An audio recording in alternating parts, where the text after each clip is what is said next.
Hey guys, welcome to the channel. My name is Ken and thanks for watching Ken Is This.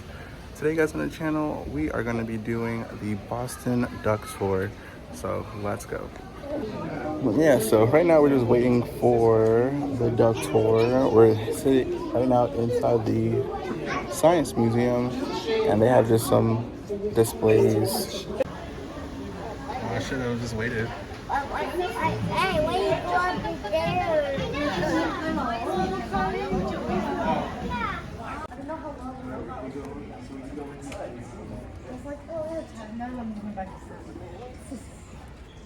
Wow, that's really cool.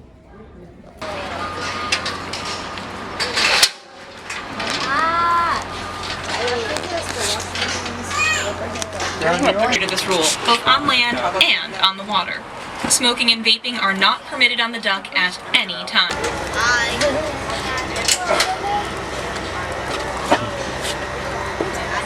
Excuse me, watch your fingers. Watch out, then watch out. Elbow. I need this from behind. Oh, okay. Here we go. Thanks. Yeah, that's why I thought Nick was sitting here. But anyway. That's why I thought he said the extra C, because anyway. Famous Boston Duck Tours! Woo!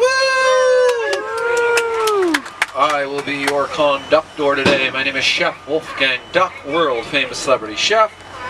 This is Laura. She's going to be navigating for us. Let's hear it for Laura. One of the best. We're in good hands with her.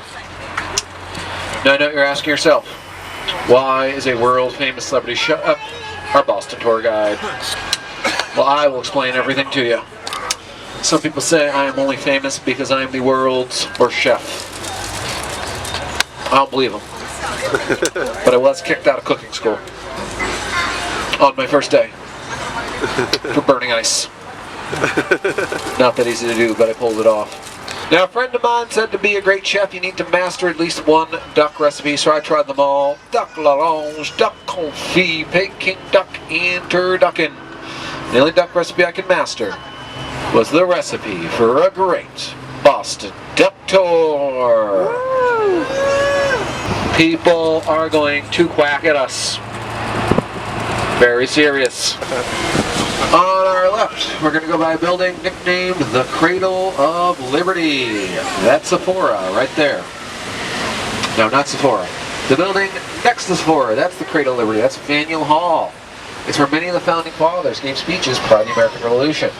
It's where the abolitionists gave anti-slavery speeches, and it's where the suffragettes gave speeches on women's right to vote. Hi, Gary! Gary's not thrilled to me. Out in front of Faneuil Hall is a statue of Samuel Adams. He's got his arms crossed, welcoming all of the tourists to Boston. What are you doing here? Got a lobster roll. Welcome to Boston. We're very friendly here. Up ahead on our right, we're going to go by an old red brick building. This is called the Old State House. It's the oldest public building in the city of Boston. Been here since 1713, over 300 years. Today, it is a museum. Now, it was originally built to be the site of British government in the colony of Massachusetts. Then it was, after the American Revolution, it was the Massachusetts State House for a few years. Then it was Boston City Hall. Then it was a market. And again, now it is a museum. Big gold tea kettle! People love the big gold tea kettle.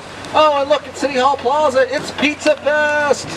People love Pizza Fest. It's a big rock with a green plaque on it, so you know it's his.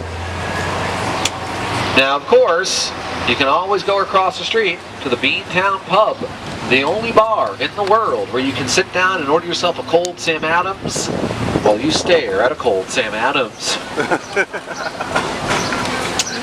Other important people buried here. All 5 victims of the Boston Massacre are buried here. Paul Revere's buried here. We're going to learn about him later on in the tour. And then there's this one right here. That's James Otis. James Otis is the guy who said taxation without representation is tyranny. James Otis also told people he thought getting struck by lightning would be a great way to die. Anybody know how James Otis died? Struck by lightning? Struck by lightning, correct. His wish came true. After the burying ground, on our right, we'll go by the Park Street Church. It's the red brick building. This was built in 1809. It's where William Lloyd Garrison, the great abolitionist, gave his first anti-slavery speech back in the year 1829. From the front steps of the Park Street Church is where the song "America, My Country 'Tis of Thee" was performed for the first time ever on July 4th, 1831. This is Boston Common, the oldest public park in the United States. It's been here since 1634. This part of Boston Common is the beginning of the Freedom Trail, a 2.5-mile walk through Boston's history. On the Freedom Trail, you will go by over 16 historic landmarks and museums, many of them free to visit. It begins in this building on the right, the Visitor Information Center, and start there, follow the red line in the sidewalk. Now on our right in Boston Common, we're going to see the newest monument in the park. It's called the Embrace. It's the first new monument in the park in over 30 years, and it's dedicated to American civil rights leader Dr. Martin Luther King Jr. Now back in the 1600s, Boston Common is where the Puritans would raise their livestock. In the 1700s, during the American Revolution, it's where the British Army camped out. And in 1965, Dr. Martin Luther King Jr. gave a speech on Boston Common. That's why there's a monument to him here. Oh, he's the green guy with the raven flying out of his suitcase. So Poe was born in Boston in 1809, but he did most of his writing in Baltimore, Maryland. And today, Baltimore, Maryland is so associated with Edgar Allan Poe that their professional football team is called the Baltimore Ravens, in honor of Edgar Allan Poe and his most famous poem. But Poe grew up in Boston. So if he were alive today, I think he'd be a New England Patriots fan. And he'd hope the Ravens make the playoffs. Nevermore. Bull and Finch Pub, but you probably know it better as Cheers. Cheers is a popular American sitcom from all the way back in the 1900s. Great place to visit while you're in Boston. And don't just stand up front taking pictures of the sign. Go in, order something. Find them, so cameras out. Here comes George. Click, click, click, click. Hey, there's a bunch of pigeons on them. Click, click, click, click, click, click. Very nice.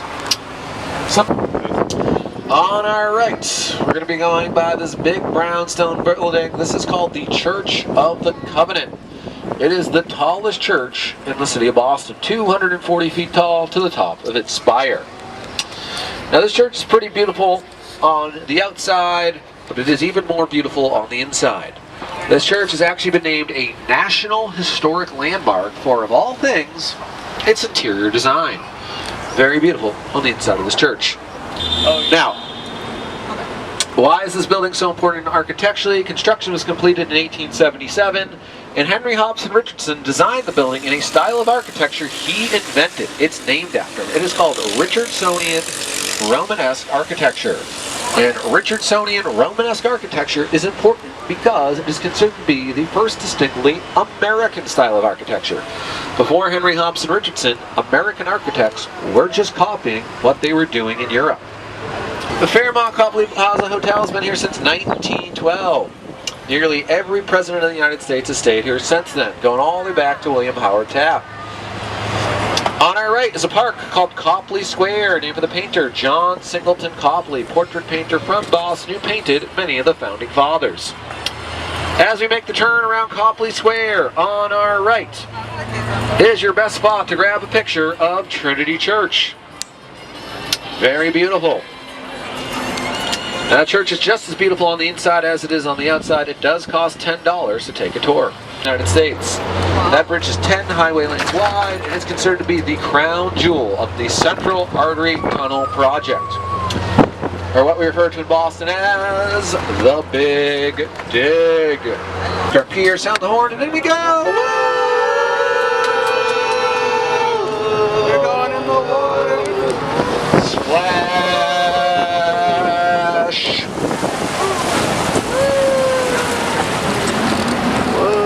We did it, everyone. We made it. Oh, thank you. We are in the Charles River. We're about now. The water's a little stinky. We're about now. Woo! And then we're in the water. We're about now. We're about now. We're about now. We're about now. Boat now. Boat now. We're about now. We're about now. We're about now. Boat now. Boat now. We're about now. We're about now. We're about now. now, boat now, boat now. Row your boat now. This dam separated the river from the harbor in the year 1978 when a new dam was built further downriver. Anyway, that being said, it is time for her break. Yeah, I don't know why this gives the driver's break in the middle of the river, but they do. So she's going to take a seat next to me, and I'm going to need some volunteers to come and drive the duck. Who wants to drive? Raise your hands. Can't call you up if you don't raise your hands.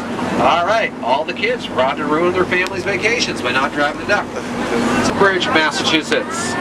Cambridge, Massachusetts is a different city from Boston. You can touch the steering wheel. I didn't realize Cambridge, Massachusetts is a different city, even though it was founded the exact same year, 1630. And it was founded by the Puritans, just like Boston. But back in 1630, the Puritans, they didn't call their new town Cambridge, they called it Newtown. Because it was a town and it was new. And the Puritans weren't very good at naming things. Further upriver is another bridge. That's the Harvard Bridge. Harvard Bridge doesn't actually go to Harvard. It goes to MIT. Very smart bridge. Loves math. In the skyline, we got 3 really tall buildings. The 3 tallest buildings in Boston. All right, and what's your name? Jacob, take a seat, Jacob. The building further to the right with the flat roof, that's 1 Dalton Place, 3rd tallest building in Boston. The building next to it with the antenna on top, that's the Prudential Tower, 2nd tallest building in Boston. And the last really tall building is 200 Clarendon Street. Probably noticed that there's some sailboats on the river right now. They come from that boathouse over on our right. That's called Community Boating. It's a non-profit organization that will teach anybody in the community how to sail. But they really like teaching kids. They don't turn any child away. Ready? Big quack. Order up. Quack, quack. Quack, quack, quack, quack, quack, quack. There's an echo, did you hear it? The geese, you can tell those are Canada geese because they're very polite and they love ice hockey. And on our right, we're getting a fantastic view of the Leonard Zakum Bridge. From here, it looks like a sailboat on the water. Very beautiful. Now this bridge is named after Leonard P. Zakum. He was a civil rights activist. He spent his life bridging people together. So they named it, they named a bridge after him. How appropriate. And when the bridge was dedicated to his memory, his favorite rock star, Bruce Springsteen, the boss, played a concert up on top of that bridge. So smooth, I didn't realize we were coming out of the water. Oh, and we got a duck to quack on. Ready, order up. Quack, quack. There's Deshaun, everybody. Everybody loves Deshaun. Oh, hey, wouldn't you know it, we're back at the Museum of Science, everyone. Now would be a good time to take a moment, look around, make sure everything you came on board with. Jackets, bags, cameras, phones, wallets, hats, and children. Do not leave your children behind. If you do, they will be given jobs in the ticket booth. Now, once we come to a complete stop, we should please remain seated. So Laura and myself have exited the duck. We got to be the first 2 people off for safety reasons. I'm at the bottom stairs. Make sure you all get off safely. I'm also going to be at the bottom of the stairs to say goodbye. Answer more questions you might have, directions, recommendations, things like that. And one more time for Laura, everybody! Getting through the streets of Boston safely and smoothly. Give yourselves one last big quack. Ready? Order it! Quack, quack. And finally, if you're not comfortable handling cash today, or you just don't have any, gratuities for a job well done are also accepted through Venmo. I've been Chef Wolfgang Duck. Thank you for cooking up history with me here at Boston Duck Tours.